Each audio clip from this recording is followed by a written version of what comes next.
Halo semuanya, perkenalkan nama saya Fasya Iklarana dengan NIM B1A1231009, mahasiswa Fakultas Hukum Universitas Jambi angkatan 2020-23.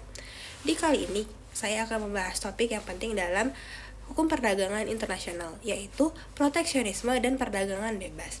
Keduanya adalah pendekatan berbeda dalam mengatur hubungan dagang antar negara. Apa bedanya? Apa kelebihannya? Dan apa kekurangannya? Yuk kita bahas satu persatu. Mari kita mulai dari proteksionisme. Apa itu proteksionisme? Proteksionisme adalah kebijakan yang diambil pemerintah untuk melindungi industri dalam negeri dari persaingan produk asing. Tujuannya adalah agar industri lokal bisa tumbuh dan tidak kalah bersaing dari industri luar negeri. Caranya bagaimana? Pemerintah bisa menerapkan yang pertama itu adalah tarif impor. Tarif impor itu pajak untuk barang yang datang dari luar negeri. Yang kedua, ada kuota impor, yaitu pembatasan jumlah barang yang barang dari luar negeri yang boleh masuk ke dalam negeri. Ketiga, ada subsidi, yaitu bantuan dana untuk produsen lokal supaya harga produknya bisa lebih kompetitif. Dan juga ada standar teknis yang kadang sengaja dibuat ketat supaya barang asing susah masuk. Contoh nyatanya, misalnya kalau Indonesia melindungi petani beras dengan menggunakan tarif tinggi pada beras impor dari negara lain, itu berarti tujuannya supaya petani lokal tetap bisa menjual berasnya tanpa perlu bersaing dengan harga beras yang murah dari negara lain.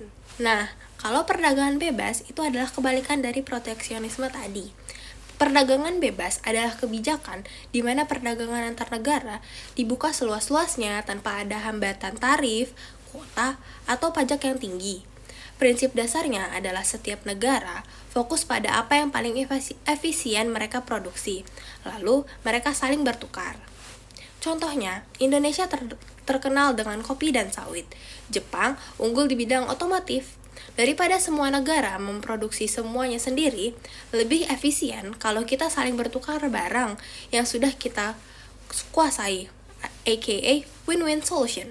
Salah satu bentuk nyata perdagangan bebas adalah perjanjian internasional, seperti ASEAN Free Trade Area atau AFTA, yang membuat negara-negara di ASEAN saling membuka akses perdagangan dengan tarif rendah, bahkan 0%. Dalam proteksionisme, pemerintah dapat mengenakan tarif impor untuk membuat produk luar negeri lebih mahal, memberikan subsidi kepada industri lokal, atau menetapkan kuota impor untuk membatasi jumlah barang asing yang masuk. Sementara itu, perdagangan bebas seringkali difasilitasi melalui Free Trade Agreement atau FTA yang bertujuan menghapus tarif dan hambatan non-tarif. Contohnya, Indonesia telah menandatangani berbagai FTA, termasuk dengan Korea Selatan melalui Indonesia-Korea Comprehensive Economic Partnership Agreement atau IK-SEPA, yang menghapuskan tarif pada sebagian besar barang-barang yang diperdagangkan antara kedua negara. Lalu, apa saja sih dampak ekonomi dan sosial dari proteksionisme maupun perdagangan bebas? Jadi, proteksionisme dapat memberikan waktu bagi industri baru untuk berkembang tanpa tekanan dari kompetitor asing. Namun, dalam jangka panjang, hal ini bisa menyebabkan kurangnya efisiensi dan inovasi karena kurangnya persaingan. Di sisi lain, perdagangan bebas dapat meningkatkan efisiensi dan menurunkan harga bagi konsumen. Namun, industri lokal yang tidak kompetitif mungkin kesulitan untuk bersaing yang dapat menyebabkan penutupan pabrik dan kehilangan pekerjaan. Dalam hukum perdagangan internasional, World Trade Organization atau WTO memainkan peran penting dalam mengatur dan memfasilitasi perdagangan bebas. Anggota WTO diwajibkan untuk mematuhi aturan yang mendorong liberalisasi perdagangan dan mengurangi hambatan. Namun, WTO juga mengakui bahwa dalam kondisi tertentu, negara dapat menerapkan kebijakan proteksionisme, misalnya untuk melindungi kesehatan masyarakat atau keamanan nasional, sebagaimana diatur dalam pasal 20 GATT. Nah, sekarang mari kita lihat kelebihan dan kekurangan dari proteksionisme maupun perdagangan bebas. Jadi pertama, Apa aja sih kelebihan proteksionisme? Jadi, kelebihan proteksionisme itu adalah untuk melindungi industri baru atau kecil agar bisa berkembang. Terus dapat menjaga lapangan pekerjaan lokal serta mengurangi ketergantungan pada produk asing. Tapi, kekurangannya proteksionisme bisa membuat harga barang jadi lebih mahal, konsumen jadi punya pilihan yang lebih sedikit, dan industri di dalam negara bisa jadi manja dan kurang inovatif karena merasa dilindungi oleh proteksionisme itu sendiri. Lalu, apa saja kelebihan dan kekurangan dari perdagangan bebas?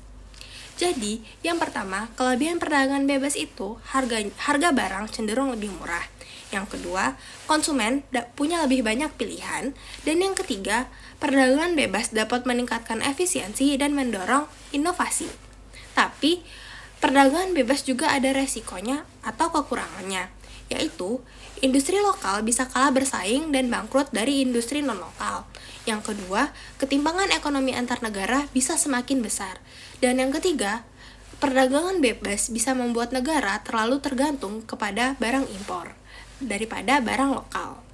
Jadi, masing-masing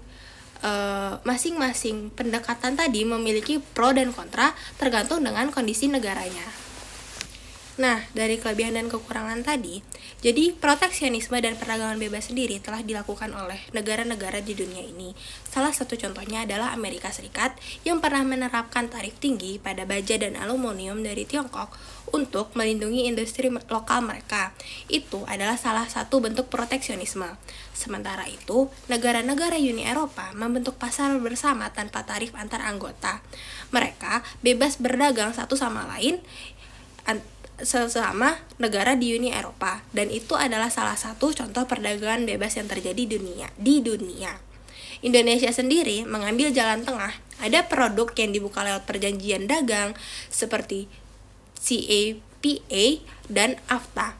Tapi juga masih banyak barang yang dilindungi dengan tarif impor tinggi. Contohnya itu adalah beras, gula, dan produk pertanian lain. Jadi, sekarang kalian sudah tahu kan apa itu proteksionisme dan perdagangan bebas? Semoga video ini dapat bermanfaat untuk kalian dan menambah ilmu kalian ya. Mohon maaf bila ada salah kata. Sekian, terima kasih. Wassalamualaikum warahmatullahi wabarakatuh.